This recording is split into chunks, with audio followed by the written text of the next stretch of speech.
La séance d'aujourd'hui, je l'ai consacrée pour l'étude du phénomène d'induction mutuelle. De quoi s'agit-il au juste? Je vais faire un petit rappel. Et je commence par 1. Voilà, dans le cas le plus général, soit deux conducteurs C1 et C2, traversés chacun par l'intensité, le premier I1, le deuxième I2. Le premier est orienté par la normale N1, le second par N2. Donc, ces deux circuits, ces deux boucles, ces deux réseaux électriques se trouvent dans l'espace séparés par une certaine distance. Que se passe-t-il? L'un influence sur l'autre. Comment? Par des lignes de champ qui existent entre les deux circuits. Donc C1 influence sur C2 et C2 aussi. Donc il y a influence mutuelle.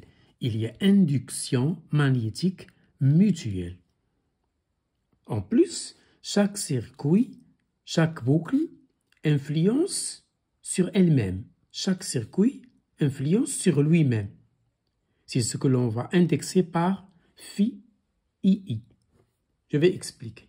Donc, regardez là. Le flux qui traverse le circuit C1, je le note phi 1. Le flux de ligne de champ qui traverse C1, il est égal à phi 1,1 plus phi 2,1 dans cet ordre. Ça veut dire quoi? Ça veut dire le flux total qui traverse le circuit C1, c'est le flux créé par lui-même. Il est créé par I1 qui traverse C1, c'est ça, phi 1,1. 1 influence sur 1. Je commence par 1, ensuite par 2. IJ. Le I influence. Donc, ce flux 1,1, il est propre, il est dû à I1. Ça s'appelle le flux propre. Plus le deuxième flux, il est créé par 2 sur 1. Donc, le circuit C1, il subit l'influence de lui-même plus l'influence du voisin. L'influence du voisin, on le désigne par phi, le 2 sur 1. Donc, il est envoyé par le courant I2 à travers C1. Ça y est? Donc, c'est ça, le flux total, bien sûr magnétique, qui traverse C1. La même chose, par symétrie, je raisonne sur C2. Voilà, regarde ici. Le flux phi 2, il est égal au flux créé par le propre lui-même, I2, plus l'influence du voisin. Le voisin, c'est 1. 1 influence sur 2 en envoyant des lignes de champ. Donc, il est envoyé par le courant I1. Donc, voilà le phi 1, voilà le flux phi 2. Si j'adopte une écriture matricielle, si j'écris le flux sous forme d'une matrice, je mets parenthèse phi 1, phi 2, c'est-à-dire une colonne égale la matrice phi 1, 1, phi 2, 1, phi 1, 2, phi 2. La diagonale, c'est 1, 1, 2, 2. C'est ça la diagonale. Si je veux écrire ça de façon matricielle. Ce n'est pas le but ici. Donc, le flux le propre créé par chacun sur lui, c'est ça. Phi 1, 1, c'est L1 et 1. Phi 2, 2, c'est L2 et 2. Ce sont les flux propres. Quand est-ce qu'on écrit seulement ça? S'il n'y avait que l'un. S'il n'y avait que le circuit C1, voilà le flux. S'il n'y avait que le C2 tout seul, isolé dans l'espace, voilà le flux. Mais les deux coexistent. Donc, il y a le flux créé par eux-mêmes, plus l'influence du voisinage. Voilà. Pour les mutuelles, le flux de 1, il n'est pas égal à L. L, c'est l'auto-induction. L'auto. Ça, c'est le coefficient mutuel. Donc, le 2,1, c'est M2,1 créé par I2. Je le mets en gras. Celui qui crée, c'est le premier, le en gras. Le 2 créé sur 1. Le flux de 2 traversant 1. Il est créé par I2. Le flux 1 qui traverse 2. Il est créé par 1. Donc, le courant I1. 1, le courant I1. Et là, le coefficient M de 21, M12. On montre dans le cours que les deux coefficients sont égaux, toujours, à M, voilà, Et si I1, I2 ont le même sens, les coefficients sont positifs, parce que je peux avoir un coefficient mutuel négatif. Si les deux courants circuitent dans deux sens opposés. Or, ici, ils circuitent dans le même sens. Donc, pas de problème. Le coefficient d'induction mutuelle, c'est M. Le coefficient d'auto-induction, c'est L. Apprenez ce langage. Le coefficient d'auto-induction, c'est L. C'est le circuit sur lui-même.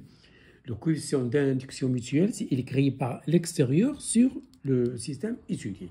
Et voilà pour le rappel. Et je commence par l'exercice 1. Voilà une bobine torique, un tor, c'est-à-dire deux bobinages, l'un dans l'autre. Donc, il s'agit de deux bobinages toriques, donc B1 et B2. Le premier, il est constitué par un nombre de spires N1, traversé par un courant I1, c'est ce que je mets en gras, voilà, le I1, voilà. Et le deuxième, je l'ai laissé vide, il n'est traversé par aucun courant. Il va subir l'influence. Donc, le circuit C1 de tout à l'heure, c'est ce que je mets en gras, c'est le bobinage B1. Il est traversé par un courant I1 et il est constitué par de nombre de spires N1.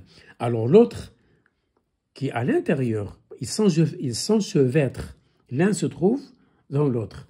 Il n'est traversé par aucun courant. Il est constitué par N2 spires. Voilà, le I2 est nul ici. C'est boucles, c'est ces spires qui ne sont pas fléchées.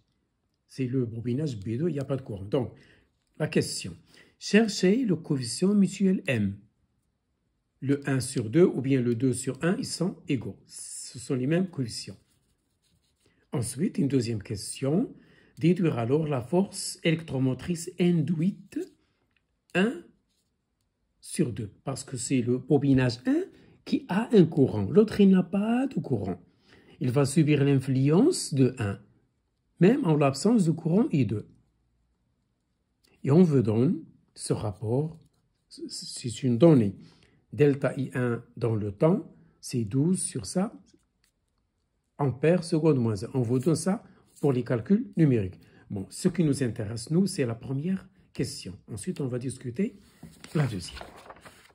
Voilà comment il faut procéder. Le phi2, le voilà.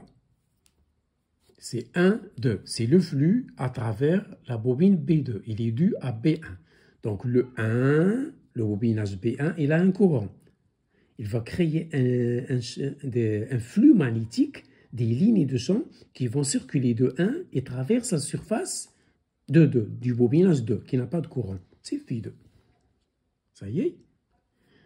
Le phi 1,2, il est créé par 1. Donc phi 1,2, c'est I1M, ou bien MI1. Faites attention. Phi 1,2, moi je n'ai pas de courant I2, il est nul. C'est I1 qui est ici actif, donc I1M. Ça y est. Donc je vais chercher le B1 d'abord. Parce que j'ai un courant I1. Le courant I1, il va créer un champ magnétique B1 à l'intérieur du bobinage B1. Voilà. Le P extérieur est nul. Je vais appliquer le théorème d'Ampère. Ici, vous n'aurez pas besoin de la formule de Biot-Savart. Le théorème d'Ampère, il résout la situation. Je choisis un contour, voilà, à l'intérieur, et j'applique le théorème. Il me dit que la circulation du champ B1, créé par le courant I1, à travers le contour que j'ai choisi, le contour d'Ampère, est égale à mu0 la somme de tous les courants. Or, j'ai combien de bobines dans le bobinage 1? C'est N1. Ils sont traversés tous par le même courant I1. Donc N1, I1. Voilà le théorème d'Ampère. Voilà. C'est la norme, fois la norme, fois cos. Ils sont collinéaires, cosinus de 0 est égal à 1. Je fais sortir B1, une forme B1 égale fois la circulation de dl, égale ceci. Et la circulation et cette intégration dl, la somme de tous les dl sur le contour au crayon, c'est le périmètre. Le périmètre, c'est pi fois le diamètre d. Voilà, c'est pi d. La longueur de ce contour, c'est pi d, c'est-à-dire depuis le rayon, c'est pi d. Voilà. Et je cherche, donc je déduis B1.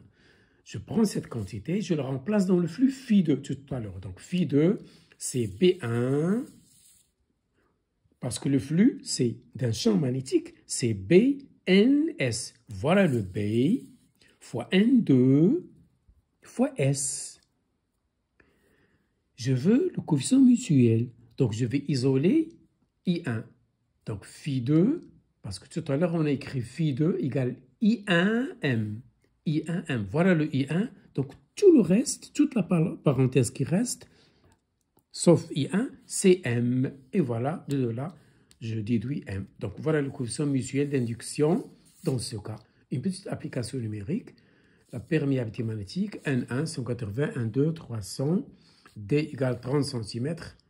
Le diamètre, le rayon, c'est 2 cm. Et voilà, application numérique, je remplace, voilà, en respectant les unités dans le système international. Conversion centimètre au mètre, donc faut 10 moins 2. Et je trouve M égale 28,8 10 moins 6 Henri. Voilà la question mutuelle. Il est Henri comme L. Pour la FMN8, bien sûr, mutuelle, c'est M D2I sur DT. Si je n'avais que l'auto, j'écrirais E égale L DI sur DT. Ici, c'est M DI sur DT. On va le absolu parce que c'est positif. Ça y est, et ce rapport, il est déjà donné. Le voilà tout à l'heure. M, je viens de calculer. Et je fais l'application numérique. Je trouve 17,28 millivolts. Voilà la force électromotrice induite lors de ce phénomène d'induction mutuelle.